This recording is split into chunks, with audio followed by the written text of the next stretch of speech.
Hi மக்களே, இன்றைக்கி காரசாரமான எலுமிச்சம்பழ ஊறுகாய் எப்படி பண்ணுறதுன்னு பார்க்கலாம் வாங்க. அதுக்காக நான் ஒரு 20 எலுமிச்சம்பழத்துக்கு மேலே நான் எடுத்து வச்சுருக்கேன். அதை தண்ணியில் போட்டு நல்லா கழுவி எடுத்து வச்சுக்கோங்க. அதோட ஈரத்தை துடைக்கிறதுக்காக ஒரு துணி யூஸ் பண்ணி அதோடைய ஈரத்தை ஃபுல்லாக நான் தொடச்சி எடுத்துக்கிறேன்.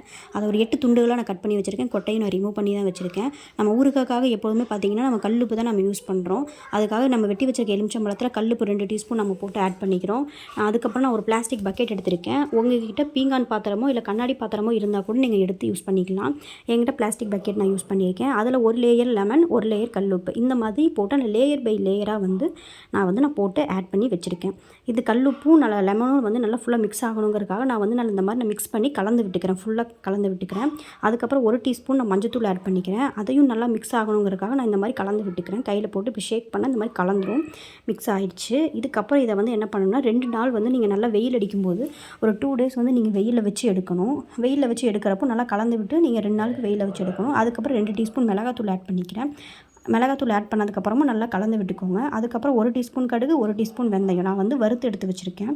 அது பார்த்தீங்கன்னா இந்த வறுக்கிறதுக்கு இந்த மாதிரி நீங்கள் ஆயில் ஆட் பண்ணாதீங்க. வெறும் வடை சட்டியில் போட்டு வறுத்து எடுத்துக்கோங்க. நல்லா ப்ரௌனிஷாக வர மாதிரி நீங்கள் வறுத்து எடுத்துக்கோங்க.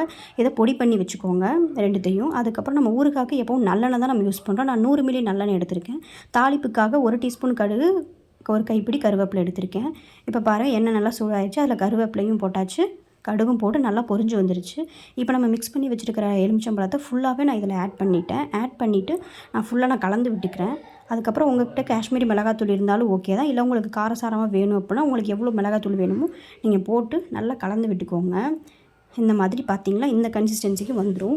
உங்களுக்கு எவ்வளோ உப்பு காரம் வேணுமோ இன்னும் நீங்கள் ஆட் பண்ணுறதுனா கூட பண்ணிக்கோங்க. அதுக்கப்புறம் நம்ம கடுகும் வெந்தயமும் நம்ம பவுடர் பண்ணி வச்சுருக்கோம்ல, வறுத்து பவுடர் பண்ணி வச்சுருக்கோம், அதையும் நான் அதில் ஆட் பண்ணிக்கிறேன். கொஞ்சம் கொஞ்சமாக ஆட் பண்ணி நான் கலந்து விட்டுக்கிறேன். இந்த மாதிரி நல்லா மிக்ஸ் பண்ணிக்கோங்க. ஒரு 5 to 8 மினிட்ஸ் வச்சிங்க அப்படின்னா எண்ணெயெல்லாம் நல்லா பிரிஞ்சு வரும்போது பார்த்தீங்கன்னா ஒரு நல்ல கன்சிஸ்டன்சிக்கு வரும்போது நீங்கள் டேஸ்ட் பண்ணி பாருங்கள். அவ்வளோ சூப்பராக இருக்கும். இந்த வீடியோ உங்களுக்கு பிடிச்சிருந்துன்னா லைக் பண்ணுங்கள், ஷேர் பண்ணுங்கள், மறக்காமல் சப்ஸ்கிரைப் பண்ணுங்கள்.